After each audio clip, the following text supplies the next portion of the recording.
Amin.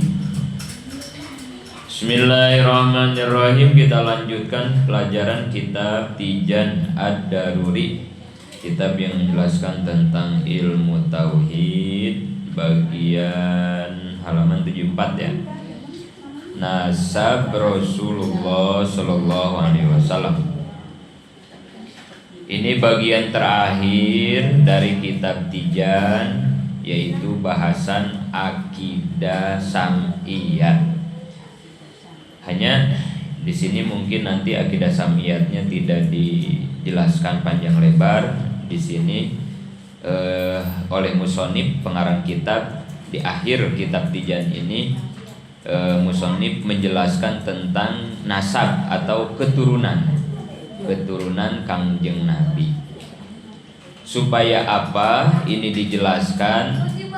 Yang paling utama pastinya supaya kita lebih mengenal terhadap Nabi kita, terhadap Rasulullah, biar tahu keturunannya, nasabnya, silsilahnya.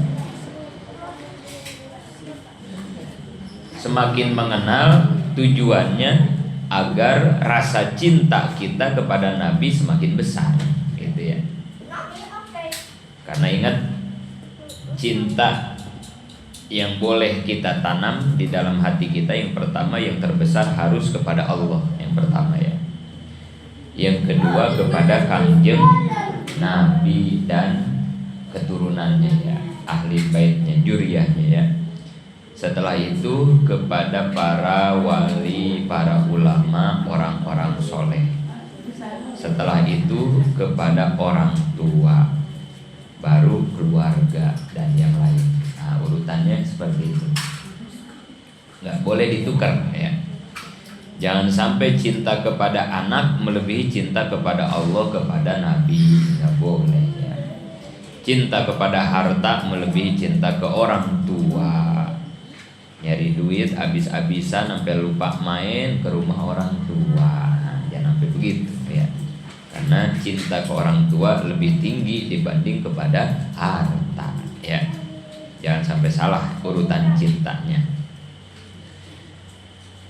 Kenapa paling pertama kepada Allah? Ya karena semuanya juga kan dari Allah. Maka kita harus mencintai sumbernya.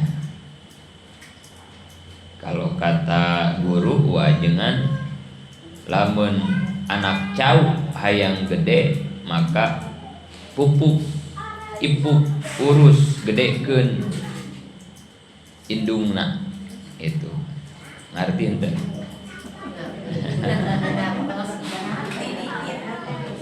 Kalau anak pisang pengen gede, pengen montok, maka yang harus diurus itu bukan anak pisangnya, tapi emaknya dipupukin, diurus. Nanti anak bakal ngegedein sendiri. Kayak saya ini di sini berarti saya cabang. Ini pesantren cabang. Ini pusatnya di Tasik. Ini cabang, mungkin kalau sekarang udah hampir 5.000-an kali lebih deh ya cabangnya. Udah banyak banget deh ya. Kalau ini cabang, ini kan anak, cabang tuh anak berarti ya, anak. Kalau ini cabang, kalau saya nih pengen gede misalnya ya, pesantren saya pengen gede, pengen rame, maka nggak usah digedein pesantren saya itu, nggak usah berupaya ngegede-gedein pesantren saya, nggak usah, kata guru. Teorinya ya, gedein aja pusatnya, gedein aja Miftahul Huda yang di Tasik, ramein kegiatannya, banyakin santrinya, dukung, support kegiatan-kegiatan di pusat gitu. Nanti kalau di sananya tambah gede, kamu yang menjadi anak-anaknya, alumni cabang-cabangnya bakal menjadi gede dengan sendirinya. Ini teori ini jangan dibalikin. Nah, kalau dibalikin jadi salah nanti hasilnya ya. Kan ada juga alumni pesantren yang punya pikiran picik. Pusat mulu minta dibantuin gitu katanya.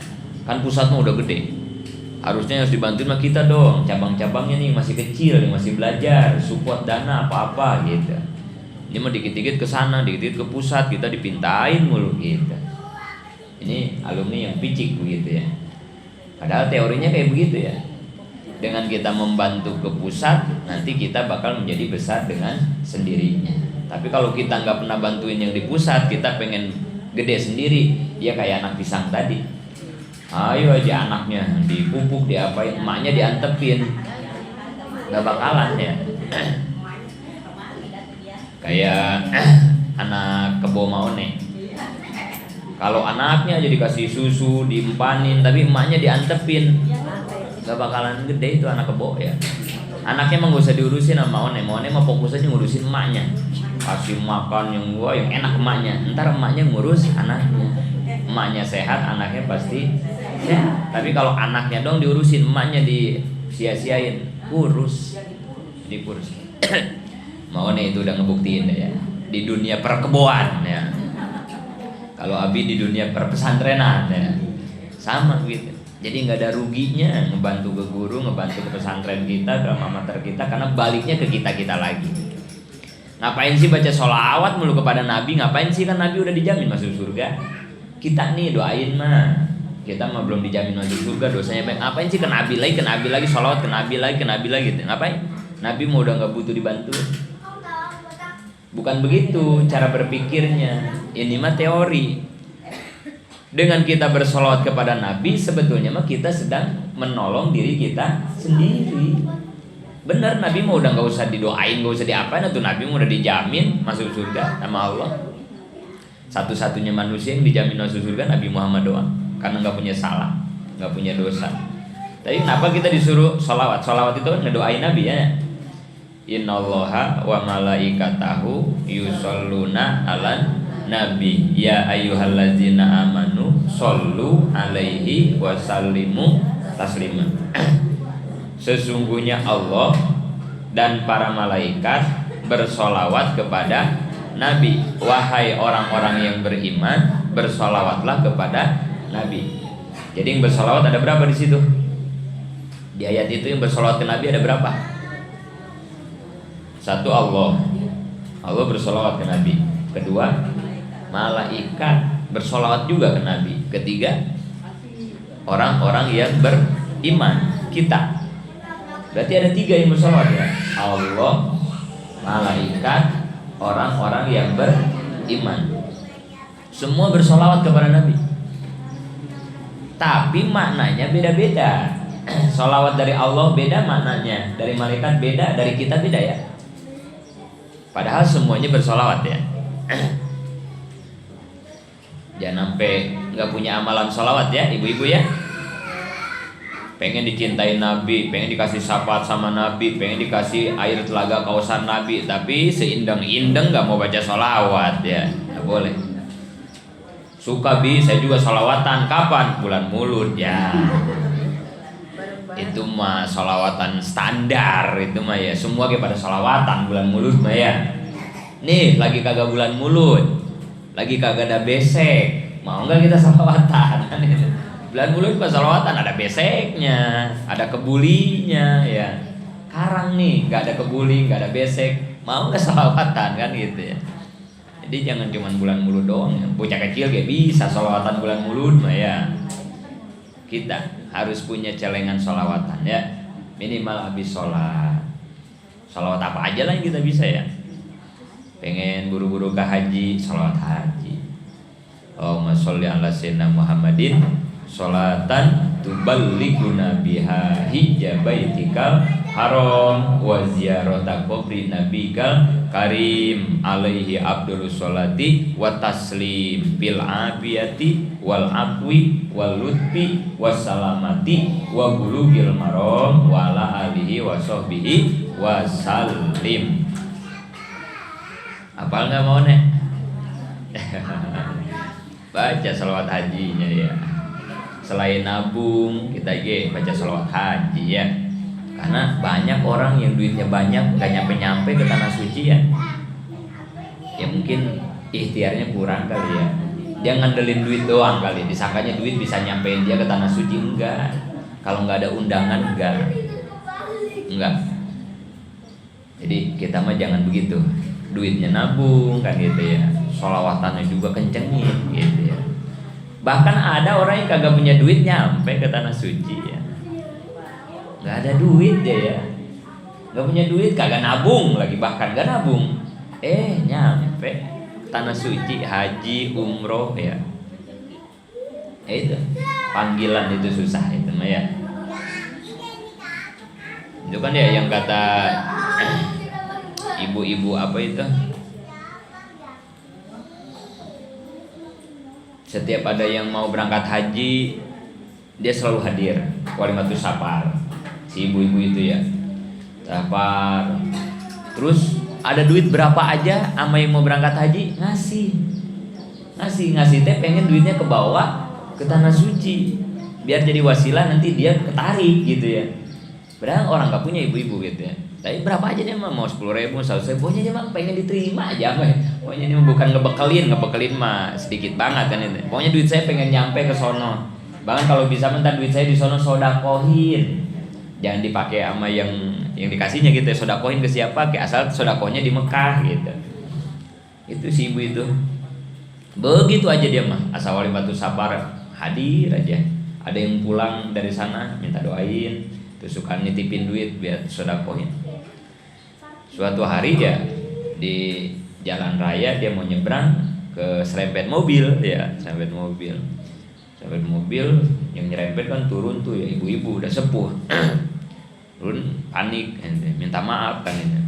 Bu Haji maafin saya Bu Haji gitu si yang nabraknya. Kata si ibu itu ya, "Maaf Pak, saya belum haji," gitu kata si ibunya yang belum haji ya. Kan orang biasa manggil Bu Haji mah, apalagi tukang dagang ya, sambil ngerayu dia mah ya. Kita tadi bilangnya Bu Haji, Ibu Bos dan gitu ya, supaya beli dagangan dia gitu ya. Itu sama kali yang nabrak supaya nggak diomelin kali ya. Dia tuh ngerayu Bu Haji gitu. Tapi karena orang bagus gitu hatinya bersih, nggak mau dibilang Bu Haji. Emang saya belum haji kan? Jangan dibilang Ibu Haji, saya belum haji kan? Oh Ibu belum haji kan? Udah diobatin dia apa segala macem. Nah, udah beres, udah diobatin udah segala macem, udah dikasih duit buat ganti endah gitu ya. Si yang nabraknya ingat, tadi saya ingat Ibu Haji, Ibu waktu dipanggil Ibu Haji nggak mau, katanya Ibu belum haji. Ya saya belum haji. Ibu pengen haji. Aduh kata dia kan itu ya. Emang dari awal dia udah segala cara dilakuin ya, walimatus safar apa gitu ya. Ditanya begitu kan kayak ya Allah kan itu. Pengen banget ya, cuman saya haji dari mana tuh, saya mah usahanya gitulah gitu. Kayaknya itu si bapak, ayo Bu nanti hari apalah pokoknya minta alamat segala macem, langsung didaftarin kontan, dipulin langsung gitu ya, seongkosin dia berangkat haji langsung. Itu Allah kalau sudah punya cara, Allah sudah punya jalan. Jadi kalau Maone pengen berangkat haji sekarang, sering-sering jalan ke depan ke sana. Kali aja ada yang nyerempet. Jangan atuh ya. Saya berangkat haji harus ketabrak mobil dulu. Itu mah cerita ya, salah satu alur Allah, cara Allah memberangkatkan hambanya dengan apapun lah gitu. Itu ya. Sholawat apa aja yang kita bisa nyelengin ya. Yang lagi sakit sholawat sipa gitu ya. Allahumma sholli ala sayyidina Muhammadin tibbil qulubi wa dawaiha wa afiatil abdani wa sifaiha wa nuril absori wa diyaiha wa ala alihi wa sahbihi wa sallim ya. Ibu-ibu jangan lupa nih kalau baca sholawat ingat-ingat nih, ini ilmu penting, ini ilmu penting juga. Kalau baca sholawat lagi doa lagi apa aja ya, jangan salah baris. Ini ibu-ibu sekalian belajar kan di sini ya. Jadi siapa aja yang baca saya dengerin kan gitu ya. Nanti kalau ada kesempatannya saya kasih tahu gitu. Soalnya takutnya kedengeran sama yang ngerti. Oh ini jamaahnya Abi Yazid nih bacanya kagak bener nih. Wah malu kan kita. Kayaknya saya benerin ya. Kalau baca sholawat barisnya harus sama. Maksudnya begini. Kalau pertamanya Allahumma sholli kasroh ya, sholli berarti ya, sholli kasroh, maka kesononya harus kasroh semua. Wasalim ujungnya jangan wasalam. Wabarik jangan wabaro, karena awalnya sholli, Jadi kalau soli kesononya wasalim wabarik gitu ya. Jangan maunya kasroh semua berarti ya. Kalau pertamanya soli. Kalau pertamanya sola patah berarti ya. Maka kesononya wabaroka wasalama. Nah gitu ya. Jadi gini, misalnya doa ujungnya kan ya. Wa sallallahu ala sayyidina Muhammad wa ala alihi wasahbihi wasalam. Karena wasallallahu pertamanya ya. Jadi ke ujungnya nanti wasalam. Kalau wasoli baru wasalim. Kayak tadi sholawat Allahumma sholli ala sayyidina Muhammadin. Sholli berarti kesononya wasalim, jangan wasalam. Nah itu ya. Ya kadang ilmu-ilmu kayak begitu kurang diperhatiin sama kita gitu ya. Tapi padahal kan kalau kedengarannya sama yang ngerti mah kan gitu ya. Masa kayak gitu aja salah, nah gitu ya namanya. Ya padahal mah ibu-ibu mah kan emang kagak ngerti kan ya. Kita baca-baca aja ya. Kapan ngaji nahu, kapan ngaji sorong kan gitu ya. Gak apa-apa, tapi kita benerin ya. Walaupun kita nggak tahu kenapa sih kalau patah harus patah, nggak usah tahu itu mah ya puyeng itu mah nanti ilmunya ilmu santri itu mah di pesantren. Ibu-ibu mah praktekin aja langsung. Pokoknya kalau bacanya soli kesononya salim, barik. Kalau awalnya sholat kesononya barokah wasal lama gitu ya. Itu cara pembacaannya. Atau sholawat Jibril sallallahu ala Muhammad. Nah itu ya, itu juga boleh. Sallallahu ala Muhammad, sallallahu ala Muhammad. Tahu sholawat yang ijazahnya langsung dari kanjeng Nabi di hadis. Allahumma sholli ala sayyidina Muhammad wa ala ali sayyidina Muhammad. Nah itu juga boleh. Apa aja ya, maunya baca sholawat ya. Kalau bisa habis sholat atau sehari semalam 3, jangan sampai nggak dibaca. Istighfar, sholawat, la haula wala quwata illa billahil aliyil azim. 3 itu. Habis sholat jangan sampai dilewat atau habis tahajud. Pokoknya sehari semalam aku punya tabungan itu ya. Iya itu wiridan itu ya. Alhamdulillah kalau ditambah sama wiridan yang panjang-panjang mah luar biasa ya. Tapi artinya yang 3 ini mah jangan sampai nggak dibaca gitu. Istighfar, sholawat sama la haula wala quwata illa billah. Itu ya 3. Jadi sekali lagi untuk menunjukkan cinta kita kepada Nabi, maka paling enggak kita baca sholawat. Jangan bulan maulid doa. Kalau ada acara doa, baca sholawatnya ya. Kemudian tadi yang baca sholawat ada 3, Allah, malaikat, sama orang-orang yang beriman. Itu maknanya beda. Kalau Allah artinya rahmat. Allah membaca sholawat kepada Nabi berarti Allah memberikan rahmat kepada Nabi. Kalau malaikat istighfar. Malaikat baca sholawat ke Nabi berarti malaikat memohonkan ampun untuk kanjeng Nabi. Kalau kita nih mukmin baca sholawat ke Nabi maknanya doa kita. Jadi kita ngedoain kanjeng Nabi. Nah tadi kan pertanyaannya ngapain sih ngedoain Nabi? Sholawat ke Nabi, Nabi bukan udah banyak pahalanya, udah jamin surga. Nah itu teh rumusnya sama kayak tadi. Bukan Nabi butuh doa, enggak. Tapi doa itu bakal kembali ke kita. Sholawat itu manfaatnya balik kepada kita gitu. Pesantren pusat nggak dibantu sama alumni nggak bakalan bangkrut, nggak bakalan maju, pasti jelek, pasti maju, pasti jalan ya.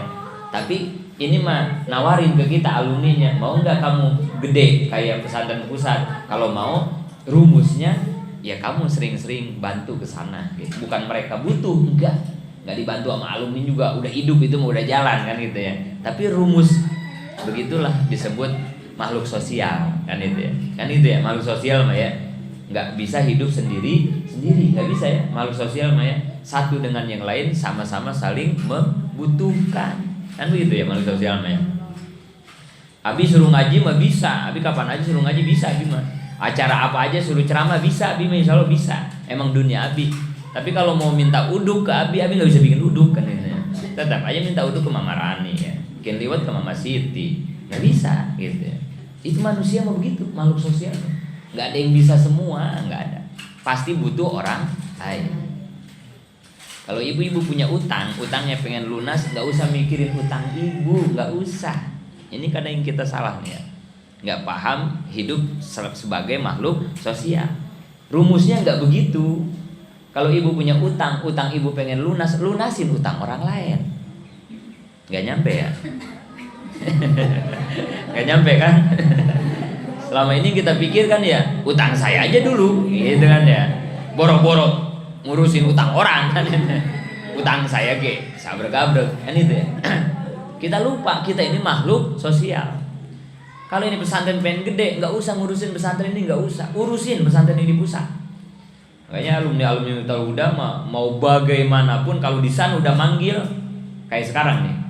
Ini sekarang tadi malam saya ini dapat info jam 9 sekarang saya harusnya pertemuan pengurus alumni di Jakarta Barat. Jam 9 dadakan, coba dikasih taunya dadakan tadi malam. Begitu mereka guru mendidik kita, sampai di mana kesetiaan kalian? Taat, patuh kepada setiap perintah-perintah guru kalian dan alma mater. Begitu cara ngedidik guru-guru di Tasik. Tadi malam baru dikabarin. Besok para pengurus kumpul di Jakarta jam 9. Mau ada pengurus pusat turun ke Jakarta, ke Bekasi, Jabodetabek, kita kumpul di sana. Ini jam 9 nih. Ya paling karena udah tanggung harus ngaji dulu nih Abi, ngaji dulu. Habis ngaji kayaknya baru berangkat gitu ya. Lebih baik terlambat daripada tidak datang sama Ali. Salah diomelin enggak apa-apa. Harusnya mengaji gini udah kagak boleh. Enggak boleh. Abi itu kalau udah ada perintah dari sana ngaji begini udah kagak boleh, tinggalin. Ya ganti lah sama Umi atau sama siapa gitu ya. Nggak boleh kalau udah dari sana ya. Tapi kalau yang manggilnya Maone mah mohon maaf ya.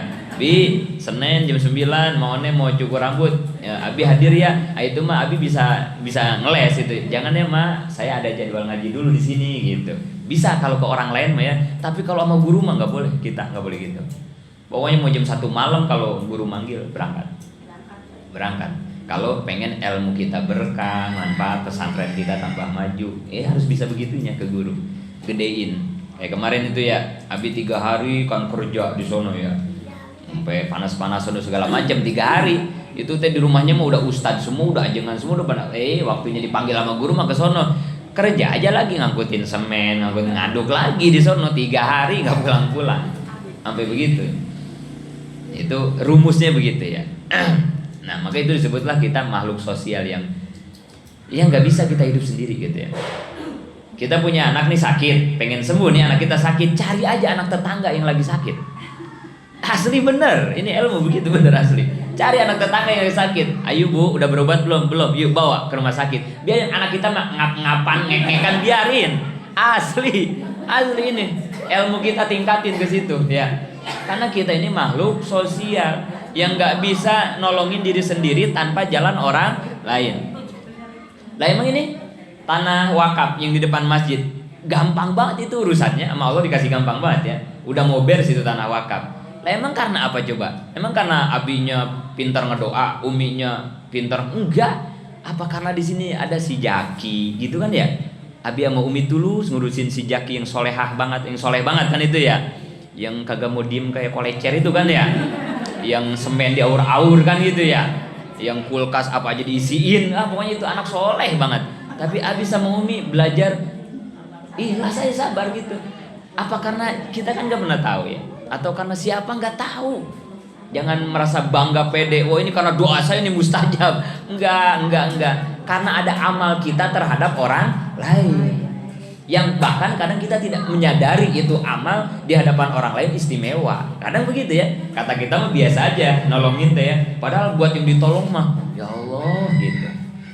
Semakin kita lupa kepada amal kita, menjadi indikator amal kita diterima oleh Allah Subhanahu wa taala. Kalau amal kita diterima oleh Allah, pasti balasannya juga akan segera Allah berikan kepada kita. Tapi kalau kita beramal ingat mulu istighfar. Kalau kita beramal, kita ingat mulu amal-amal kita, istighfar. Kalau ingat ya, apalagi diingat-ingat. Kita ingat aja kudu istighfar. Kita pernah nolong orang, kita ingat mulu tuh. Saya ini pernah nolong dia ya. Kita ingat, nggak diingat-ingat ya, tapi kadang ingat lagi gitu ya. Istighfar. Berarti nggak diterima itu amal kita, asli nggak diterima. Ingat aja istighfar, kok diingat-ingat kan itu ya. Gue catat lu ya, gue kondangan sekian, awas lu ya. Selesai sudah itu mah. Wassalam, udah begitu mah ya. Ingat aja istighfar, apalagi ingat-ingat, jangan. Lupakan.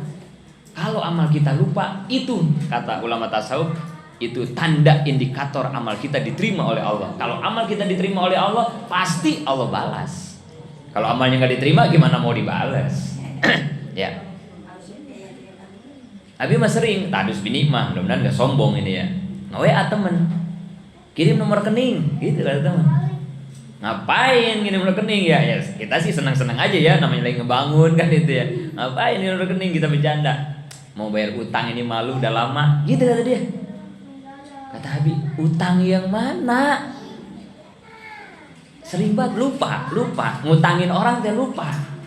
Boro-boro saya menyatet gitu ya, nggak mau diingat-ingat, nggak mau. Karena saya sering sampaikan Abi ya, kalau kita mau minjem duit ke orang, sekira-kira kita nggak bisa ikhlas, nggak bisa sabar, karena kan ini udah orang Indonesia Raya ya, semua udah tahu kan, ini udah rahasia umum ya.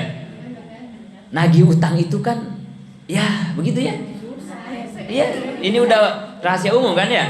Semua orang Indonesia Raya ya, dari Sabang sampai Merauke lah gitu ya, namanya ditagih utang, begitu kan ya. Kita udah paham semua kan ya. Nyakitin ya, nyelekit banget. Kadang kita yang diomelin, nagih mulu, tadi kalau ada gue bayar gitu ya. Lagi minjemnya makan manis banget ya, seminggu gitu dibayar, wah manis pokoknya lagi minjem mah ya. Asal udah ditagih mau kita ya, galakan dia ya. Kan kita udah tahu semua tuh hal itu ya. Maka Abi selalu ngingetin, siapa yang mau minjemin duit, tolong jaga. Kira-kira nggak bisa ikhlas lagi, nggak bisa sabar lagi, daripada nambahin dosa, mendingan ngebohong. Kalau kata Abi mah, bilang aja kagak punya duit. Bener, mendingan kita bikin dosa sekali daripada ntar nagih berdosa berkali-kali. Kita nagih nih, dia galak kan kesel. Kita jadi dongkol kan dosa, satu dosa. Ketemu tetangga pasti ngomongin, gua kesel banget sama dia, gua nagih, dua dosa. Ketemu lagi sama saudara, bisa 1 juta dosa gara-gara minjemin uang, pahalanya mah sekali doang ngebantuin. Mendingan sekali ngebohong, dosanya 1 doang, iya kan? Ya kalau bisa sih jangan ngebohong ya.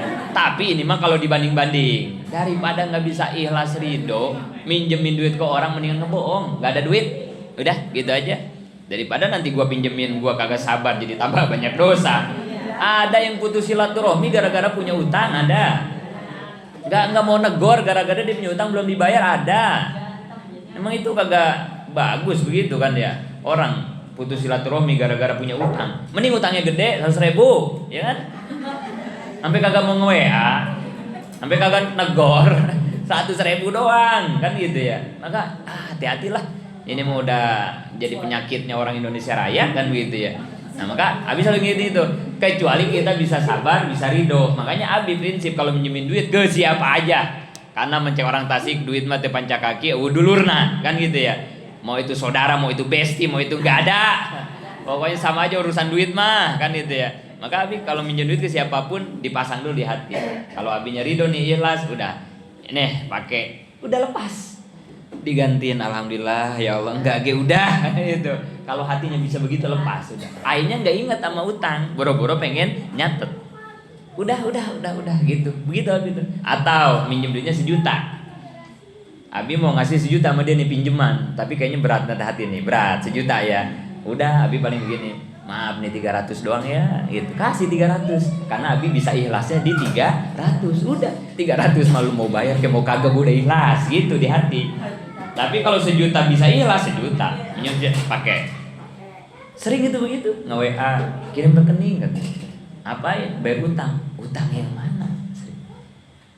Berarti kan kita belajar pengen bisa ngelupain amal. Supaya apa? Lupa amal supaya amal diterima. Supaya apa? Amal diterima supaya Allah balas gitu. Balasan di akhirat nggak usah diomongin. Kalau di dunia dibalas, di akhirat mah pasti ya. Kan pasti gitu ya. Tapi kalau amal kita ditolak, jadi jangan pernah mengingat-ingat amal baik. Mengingat istighfar, kalau ingat istighfar buru astagfirullahaladzim ya Allah. Kalau kita ingat kebaikan kita ya, dulu saya pernah nolongin dia, dulu pernah ini, dulu istighfar astagfirullahaladzim ya Allah, gitu. Lupain gitu ya. Amal apapun lupain ya. Apalagi dibangkit mah lebih parah itu ya. Lu kalau dulu gak gua tolongin lu, gitu ya. Itu mah dibangkit namanya ya. Wah itu malah parah itu mah, jangan, udah hancur dibangkit mah ya. hancur udah pahalanya, udah dibangkit-bangkit. Bantuin tadi dibangkit-bangkit mulu. Waktu hajatan gua dari pagi sampai 2 hari bantuin lu, bilang gua hajat lu kagak datang-datang pisan lu. Wah. Dibangkit-bangkit semua kebaikan kita sama orang. Hancur udah amal begitu. Udah enggak ada apa-apa. Jangan ya. Itu makhluk sosial kita mah ya, makhluk sosial. Apa aja lah gitu ya. Punya anak cewek kagak nikah-nikah, cari anak tetangga yang belum nikah-nikah, cari. Ayo kita cariin jodohnya yuk gitu ya. Ayo. Menolong orang lain, maka urusan kita nanti ditolong oleh Allah gitu. Pengen sehat keluarga kita, sembuhin penyakit orang-orang lain, bantuin sembuh penyakit orang lain, nanti anak kita bakal disembuhkan. Punya laki bader banget gitu, galak banget, pengen nurut, pengen baik nih, bayin aja laki orang.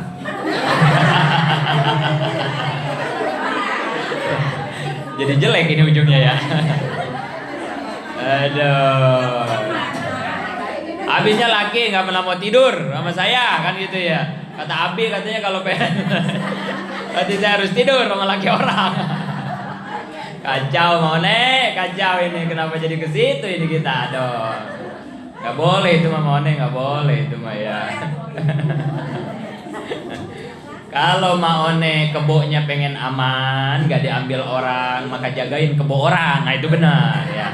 Siapa yang punya kebo di sini nih? Jagain sama Maone gitu ya. Kasih rumput sehari 2 karung kan gitu ya.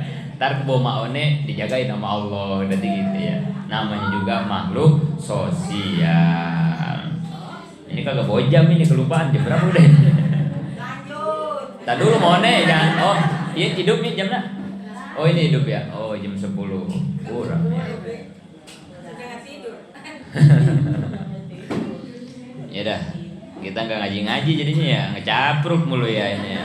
Ya lanjut. Nasab Rasulullah. Halaman 75. Adapun nasab Kangjeng Nabi dari jihad bapaknya, sebenarnya ini kenapa Abi nggak maju-maju di sini ya? Ya ini sebenarnya tinggal nyebutin sebetulnya ya. Nggak ada penjelasan lain di sini sih, nggak ada gitu. Kita tinggal nyebutin aja ini mah ya, sebutin gitu ya, terus nanti diapalin, udah ini mah ya, insya Allah ini mah ya, nggak sulit lah ini mah materinya ya.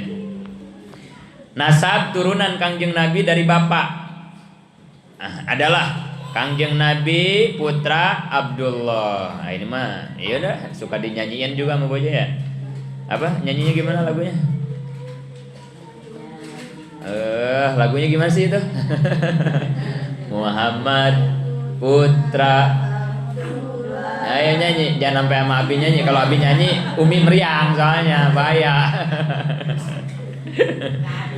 Putra Abdul Muthalib, putra Hasim, Abdi Manaf, Kusoy, Kilab, Murrah, Ka'ab, Lu'ay, Golib, Fihir, Malik, Nador, Kinanah, Hujaimah, Mudrikah, Ilyas, Mudor, Nizar, Ma'ad, Adnan. Sampai Adnan yang soheh, yang kawal yang kuat hanya sampai Adnan. Dari Adnan sampai Nabi Adam ada pasti ada ya. Kita sampai Nabi Adam ada nggak? Turunan kita sampai Nabi Adam ada nggak? Nyambung nggak? Kita sampai Nabi Adam, silsilah kita, turunan kita nyambung nggak? Panasan mau nih. Turunan kita ya sampai Kangjeng Nabi Adam, turunan kita nyambung apa enggak? Silsilahnya, nasabnya nyambung apa enggak? Ke Nabi Adam nyambung enggak? Ke Nabi Adam. Kalau kagak nyambung, berarti ibu keturunan siapa? Ibu kenapa ragu-ragu begini? Kalau ibu-ibu, saya juga kepada Kangjeng Nabi Muhammad, turunan kita nyambung apa enggak? Ada yang nyambung, ada yang enggak, ya kan? Kalau ke Kangjeng Nabi Muhammad, ada yang nyambung, ada yang enggak, ya. Ke Kangjeng Nabi Muhammad ya. Tapi kalau ke Nabi Adam, nyambung enggak? Pasti nyambung lah. Kalau nggak nyambung ke Nabi Adam, kita turunan siapa? Dinosaurus. Kita kan semua dari Nabi Adam. Abal Basar disebutnya Nabi Adam itu ya. Abal basar, kakek, nenek, moyang semua manusia. Semuanya bersumber dari Nabi Adam dan Siti Hawa. Pasti itu mah pasti. Nah, cuma nanti kan ke bawahnya jadi pecah. Nabi Adam anaknya berapa? Nah, kita dari anak yang mana? Kan gitu ya. Ya kan pasti begitu kan? Ke Nabi Adamnya menyampe, tapi dari anak siapa? Ya sama kita kan ya. Nanti keturunan kita kan ya. Ini mah dari anak si Anu, dari bini si Anu, kan itu ya. Banyak sumbernya ya. Tapi jangan ragu, Maone itu keturunan Nabi Adam ya. Kalau diurut nih, kalau ada yang nulis dari dulu ya ada turunannya sampai Nabi Adam ada. Berarti Nabi Muhammad juga sampai gak ke Nabi Adam? Kanjeng Nabi Muhammad berarti sampai gak ke Nabi Adam? Aduh, sampai semuanya sampai semuanya sampai ke Nabi Adam semuanya. Nah, cuman yang kuat, pendapat yang kuat cuman sampai Adnan. Sampai Adnan nih. Maksud yang kuat tuh yang silsilahnya pasti jelas gak salah gitu ya. Urutannya memang begitu, udah gak bakal salah. Tapi kalau dari kanjeng Nabi Muhammad sampai Nabi Adam, memang ada silsilahnya ada. Tapi sebagian ulama ada yang bilang ada yang salah, mohon maaf gitu ya. Jadi kurang kuat pendapat itu. Jadi kita mah ngapalinnya sampai sini aja ya, sampai Adnan aja ya, sampai Adnan. Ke sononya mah biarin gak hafal juga ya. Penjelasan tentang nenek moyang Nabi. 1. Abdullah dikabarkan di keningnya terlihat cahaya kerasulan. Kan kangjeng Nabi Muhammad itu disebut awalnya itu diciptakan oleh Allah nur ya, cahaya ya. Nurun fauqa nurin. Apa? Anta nurun. Gimana sih? Anta samsun, anta badrun. Anta nurun. Nah, iya gitu kan ya. Anta samsun, anta badrun. Kanjeng Nabi, engkau adalah matahari, engkau adalah bulan purnama. Anta nurun, engkau adalah cahaya, fauqa nurin, di atas cahaya, cahaya di atas cahaya. Jadi Nabi itu awalnya nur, cahaya Nabi mah. Sebelum Allah laula kalama khalaqtul aflaq, sebelum Allah menciptakan alam semesta, yang paling pertama diciptakan nur kanjeng Nabi, cahaya kanjeng Nabi. Nah, terus setelah diciptakan segala macam, nah kemudian nur pertama itu ditaruhnya di tulang punggung Nabi Adam. Pertama itu di tulang punggung Nabi Adam, cahaya nurnya kan Nabi ya, tulang punggung Nabi Adam. Itu malaikat kalau Nabi Adam lagi duduk, lagi berdiri, lagi apa aja tuh ya, di surga kan Nabi Adam pertama ya, di surga. Itu malaikat pada ngumpul di belakang, Nabi Adam. Sampai Nabi Adam risih, malaikat kayak ngikutin kan itu ya, pada ngumpul di belakang sih kan itu ya, pada ngeliat cahaya Nabi, saking indahnya kan itu cahaya Nabi. Akhirnya karena risih, tunjukkan kepada Allah, ya Allah pindahin itu cahayanya Muhammad jangan di belakang, saya jadi nggak enakin ya, malaikat di belakang saya kan itu ya, pindahin aja ke depan, kata Nabi Adam gitu, pindahin awal ke depan, pindahin di kening di sini, di kening Nabi Adam. Atau pada ngegerumut ke depan, malaikat kan itu ya, pada ngerumut di depan, pada ngeliatin cahayanya Nabi Muhammad. Kata Nabi Adam, lah kok malaikat doang ya yang bisa lihat, saya kagak bisa. Orang di sini dijidat ditaruhnya ya, malaikat doang ngeliatin, saya kagak bisa. Hanya minta lah gitu, ya Allah pindahin lagi dah katanya cahayanya ke sini, ke telunjuk kanan. Sini nih pindahin. Supaya apa? Supaya Nabi Adam bisa lihat gitu. Makanya kalau tahiyat kita ya, kalau pas baca asyhadu alla ilaha illallah, kita sunat ngelihat telunjuk kita kan diangkat gitu ya. Nah, ini sunat ngelihat telunjuk kita nih. Pertama ngelihat telunjuk itu isyarat bahwa Allah satu, esa. Isyarat untuk meneguhkan keyakinan kita tentang keesaan Tuhan. Ini isyarat satu. Kemudian pas baca wa asyhadu anna Muhammadar Rasulullah, lihat ke sini lagi, melihat dulu cahayanya nur kanjeng Nabi ditaruh di telunjuk Nabi Adam. Taruh di sini tuh. Nah, beres ditaruh di sini, pas Nabi Adam dikasih istri Siti Hawa, hubungan badan, maka dipindahkanlah cahaya dari Nabi Adam tuh ke Siti Hawa. Pindah tuh ke Siti Hawa. Si Hawa terus nanti turun tuh ya cahayanya ke anak-anaknya terus sampai terakhir nanti cahayanya itu di bapaknya kanjeng Nabi Abdullah. Makanya nggak ada dulu di kota Mekah yang paling ganteng-gantengnya lelaki kecuali Abdullah. Termasuk Nabi Yusuf. Nabi Yusuf itu kan ganteng banget mujizatnya ya. Kenapa itu ganteng? Karena ada cahaya Kangjeng Nabi. Bukan Nabi Yusufnya. Yang ganteng itu cahaya Kangjeng Nabi. Termasuk Abdullah. Wah, semekah perempuan nggak ada yang tergila-gila sama Abdullah. Karena itu ada cahaya Kangjeng Nabi. Nah, begitu mau lahir, hubungan badan baru dipindahkan ke ibunya Siti Aminah. Nah, baru situ cahaya Nabi, baru keluarlah Nabi. Makanya ketika Nabi keluar kan kota Mekah terang, rumah Siti Aminah terang gitu. Terang waktu Nabi lahir karena ya lahirnya sang cahaya kan itu, sang cahaya. Ya.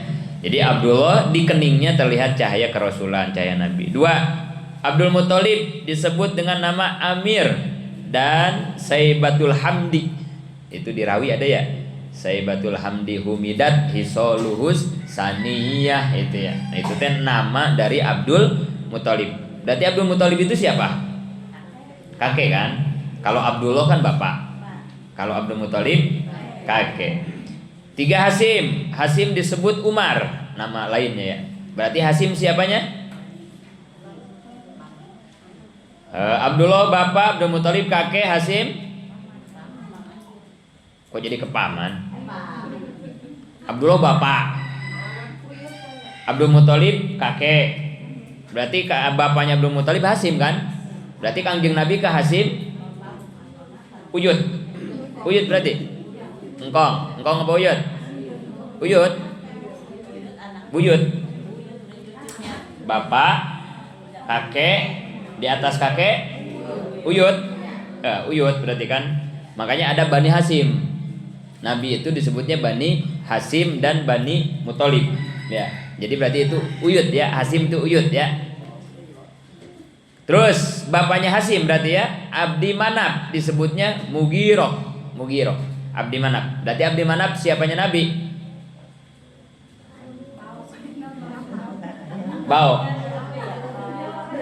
Bau nyawa. Apa? Lamun di Tasik mah bisa ya, Sunda mah aya kan ya. Nya, bahasa Sunda mah ya. Lamun orang sini apa nyebutnya nih? Bapak, kakek, Uyut, di atasnya cicit mah ininya. Hah? Umpi. Kalau di Tasik bau. Ya. Ulah make ka, wah kade. Baunya ente make ka. Bahaya. Terus Abdi Manaf Kusoy disebut Jaid. Udih, ada nama saya ini. Jaid atau Yazid katanya ya.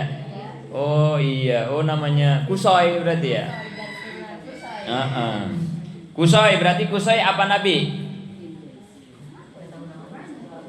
Bau di luhur. Naon di luhur nata. Umpi, tadi kan umpi. Habis umpi apa tuh? Udah nggak ada sih ya orang yang hidup sampai begini ya. Nggak ada yang 4 turunan, 5 turunan nggak ada ya. Paling banyak berapa kita? Enggak, yang ada kita berapa turunan sekarang? 3 kan? Bapak, kakek. Ada yang masih punya Uyut gak? Ada Uyut, berarti 3 kan? 3 generasi kalau Uyut mah ya. Tapi udah 4 udah nggak ada ya. Orang yang umurnya sampai 4 mah nggak ada ya.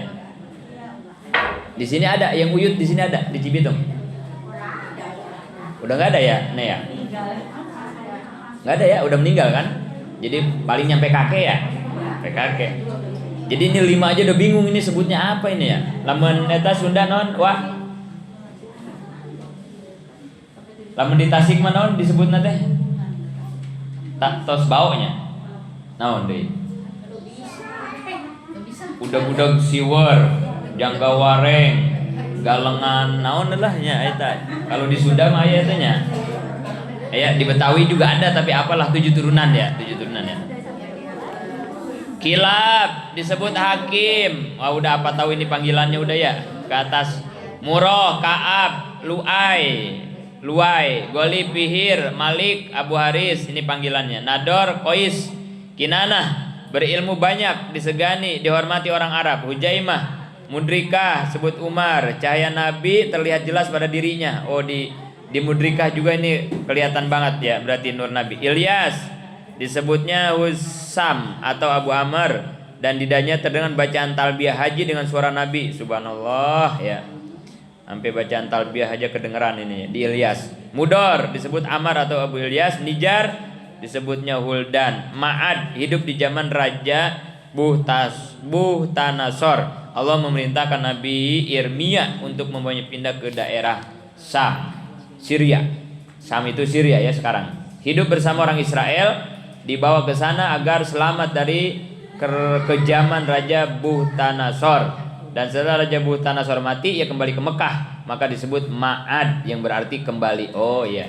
Kenapa disebut Ma'ad? Ma'ad itu artinya kan kembali, karena dulu ceritanya begitu ya. Ada raja yang kejam, maka disuruh ke Sam dulu, udah mati rajanya, balik lagi ke Mekah, makanya sebutnya Ma'ad gitu ya, balik lagi. 21 Adnan, ia hidup di zaman Nabi Musa. Oh, berarti Adnan zaman Nabi Musa itu ya. Semoga rahmat keselamatan baginya. Walaisa fi ma ba'dahu ila Adam alaihi salatu wasalam tariqun sahihun fi ma yunkilu. Setelah Adnan sampai Nabi Adam tidak ada jalan sahih yang meriwayatkan. Jadi kalaupun ada itu pendapat yang kurang kuat ya, kurang kuat. Jadi kita mah udah sampai Adnan aja. Ini pendapat yang paling kuat ya. Penjelasan dari Adnan sampai Nabi Adam terlalu banyak riwayat yang beda-beda. Tidak ada satupun yang jalan sahih, maka sampai di sini tidak perlu dilanjutkan. Hanya dipastikan bahwa Adnan tersebut adalah keturunan Nabi Ismail. Nah, nanti ke atasnya ya Nabi Muhammad mah keturunannya teh Nabi Ismail. Nabi Ismail anak siapa? Nabi Ibrahim. Ya, Nabi Ismail anak Nabi Ibrahim. Nabi Ibrahim anak Nabi apa? Udah Ibrahim ya.